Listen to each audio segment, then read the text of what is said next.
मैं हूं आबिद हुसैन शेख, आपका खैर मकदम है 4 टीवी न्यूज़ कर्नाटक एक्सप्रेस में।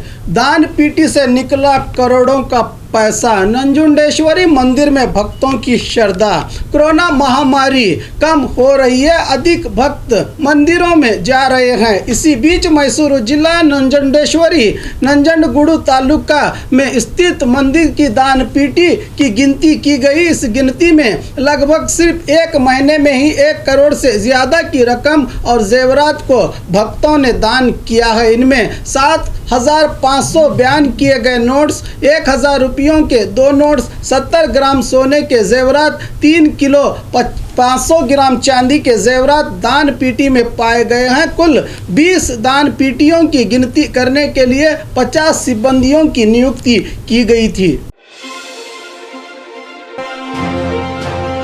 एक ही परिवार के 3 लोगों ने की आत्महत्या। ये दिल दहलाने वाली घटना दावणगेरे जिला चन्नगेरी तालुका मरमंजी गांव की है। बताया जा रहा है कि एक ही परिवार के 3 लोग कमलम्मा संजय शुर्ती ने गांव के कैनाल में कूदकर आत्महत्या कर ली है। 2 की डेड बॉडी मिली है और 1 की बॉडी मिलना बाकी है। मौत की वजह बेटी को लेकर शादी की चिंता होने की बात सामने आई है। यह मामला हुआ है संतेबेन्नूर पुलिस थाना में दर्ज।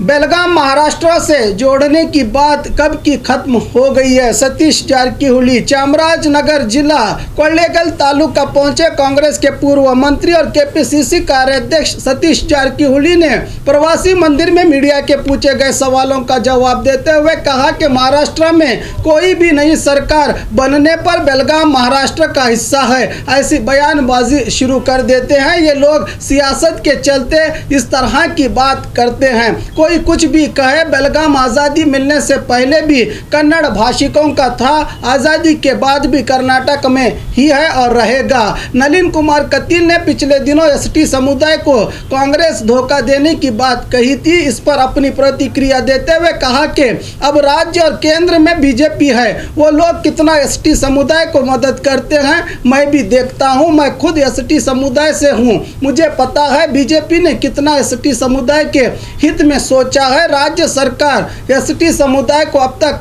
7.5% आरक्षण देने की बात चुनाव में कही थी, लेकिन हम लोग प्रदर्शन करने पर भी सरकार की तरफ से कोई जवाब नहीं आ रहा है। इस तरह अपना आक्रोश जताया सतीश जारकिहोली ने। 9 फरवरी को चामराजनगर में उद्योग मेला, बेरोजगार युवकों के लिए उम्मीद की किरण लेकर इंडस्ट्रियल ट्रेनिंग इंस्टीट्यूट और एम्प्लॉयमेंट विभाग के सहयोग से चामराजनगर के सरकारी स्कूल में उद्योग मेला आयोजित किए जाने की बात जिलाधिकारी डॉक्टर एम.आर. रवि ने प्रेस कॉन्फ्रेंसिंग के जरिए बताई है। इस मौके पर मैसूर, नंजनगुडु, बेंगलुरु के प्रसिद्ध कंपनीज के पदाधिकारी मौजूद होकर इंटरव्यू लेंगे। इन कंपनीज में 7th क्लास पूरा करने वालों को भी मौका दिया जाएगा। डीसी ने जनता से अपील की है कि जो बेरोजगार युवक हैं इस मौके का फायदा उठाकर जॉब पा सकते हैं। 10th स्टूडेंट बनी जिला panchayat CEO. National women's day के मौके पर रायचूर जिला पंचायत सभा भवन में इस कार्यक्रम का आयोजन किया गया था। इस मौके पर IAS ओहदे के स्थान पर सरकारी स्कूल की स्टूडेंट को 30 मिनट के लिए अधिकार देकर उज्जवल भविष्य के लिए शुभकामनाएं दी गई। सरकारी स्कूल की स्टूडेंट ने कहा कि मैं भी आगे जाकर IAS अधिकारी बनकर देश की सेवा करने का विश्वास जताया। छात्र ने मैं भी आगे जाकर IAS अधिकारी बनकर देश की सेवा करने का विश्वास जताते हुए कहा कि आज का मान सम्मान मेरे लिए प्रेरणा है।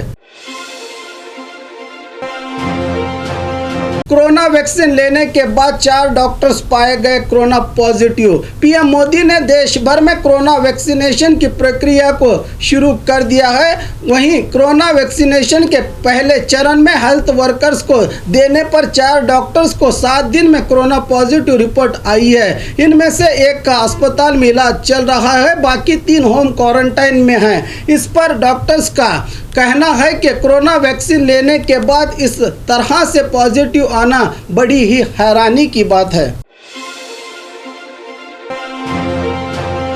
स्कूल फी में 30% की छूट, शिक्षा मंत्री का आदेश। राज्य में कोरोना के कारण स्कूल कॉलेजेस देर से शुरू हुए हैं। इसी बीच स्टूडेंट के पेरेंट्स भी कोरोना के चलते परेशानी का सामना कर रहे हैं। इन सब में स्टूडेंट के पेरेंट्स और प्राइवेट स्कूल के बीच फीस को लेकर विरोध देखने को मिल रहा था। सरकार ने ईयरली स्कूल फीस में 30% की माफी कर दी है। राज्य के शिक्षा मंत्री एस सुरेश कुमार ने प्रेस कॉन्फ्रेंस के जरिए कहा कि यह आदेश 2020 और 2021 एकेडमिक साल को लागू होगा। अगर कोई प्राइवेट स्कूल इसका विरोध करने की कोशिश करते हैं तो उन पर सरकारी द्वारा कड़ी कार्रवाई करने की बात कही शिक्षा मंत्री ने। अब देखना है कि सरकार के आदेश का कितना पालन करते हैं प्राइवेट स्कूल्स और संस्थाएं। डोनेशन तो बिल्कुल नहीं मांग सकते हैं प्राइवेट स्कूल वाले।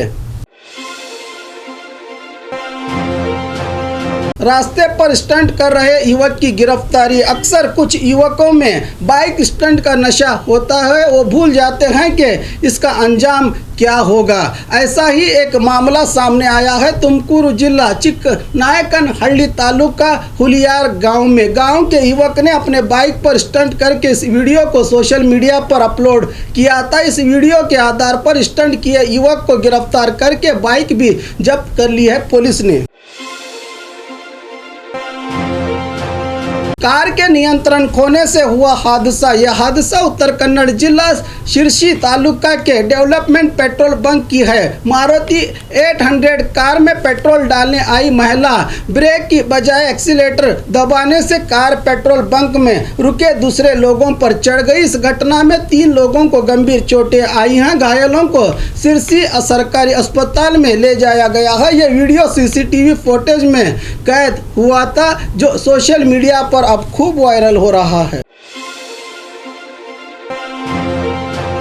राशन के चावल में कीड़े पूछने पर राशन कार्ड रद्द करने की धमकी। सरकार द्वारा गरीबों को अन्य भाग्य योजना के तहत राशन के चावल दिए जाते हैं। कई लोग इन्हीं चावलों को खाकर अपने पेट की भूख मिटाते हैं। ये लोग कभी नहीं सोचते कि इन चावल से इनके स्वास्थ्य पर क्या असर होगा। इसी का फायदा उठाते हुए बीजापुर जिला मुद्देबिहार तालुका में मारुति नगर के उमा महेश्वरी महिला सहकारी संघ के इहाते में चलने वाली राशन दुकान में कीड़े लगे चावल को वितरण किया जा रहा है। अगर कोई पूछने के लिए आगे आया तो उनका राशन कार्ड रद्द करने की धमकी भी दी जाती है। ये चावल जानवर भी नहीं खा रहे। इस दुकान पर और एक आरोप है कि महीने में सिर्फ 4 दिन ही राशन दिया जाता है, बाकी दिन पूछने पर राशन खाली होने की बात की जाती है। इतना सब कुछ देखने के बाद भी क्या जिला प्रशासन राशन दुकान पर कार्रवाई करेगा?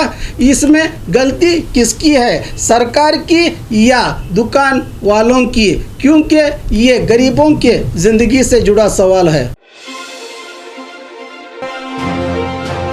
डॉक्टर के नाम पर धोखाधड़ी का मामला। चित्रदुर्ग शहर में मणिपाल क्लिनिक के नाम पर अस्पताल खोलकर बैठे नकली डॉक्टर का पर्दाफाश हुआ है। इस नकली डॉक्टर के पास ना ही कोई डिग्री है ना ही कोई इंस्ट्रूमेंट। इस पर यह भी आरोप है कि महिला के नंबर लेकर उनको ब्लैकमेल करता था ये नकली डॉक्टर। आज जनता ने पकड़कर इस व्यक्ति को पुलिस के हवाले कर दिया है। पुलिस नकली डॉक्टर को गिरफ्तार करते हुए 10 मोबाइल, 1 लैपटॉप भी बरामद किया है पुलिस ने। शहीद दिवस पर राष्ट्रपिता महात्मा गांधी को किया सीएम ने याद। आज देश भर में राष्ट्रपिता महात्मा गांधी की पुण्यतिथि के मौके पर राज्य के मुख्यमंत्री येडियुरप्पा ने विधानसभा के परिसर में मौजूद गांधी जी की प्रतिमा को माल्यार्पण करके श्रद्धांजलि अर्पित करते हुए आज शहीद दिवस के मौके पर आज़ादी के मतवालों की कुर्बानियों को याद किया। राज्य के मुख्यमंत्री BS येडियुरप्पा और मंत्रियों ने। और खबरों के लिए देखते रहिए 4 TV न्यूज़ कर्नाटक एक्सप्रेस।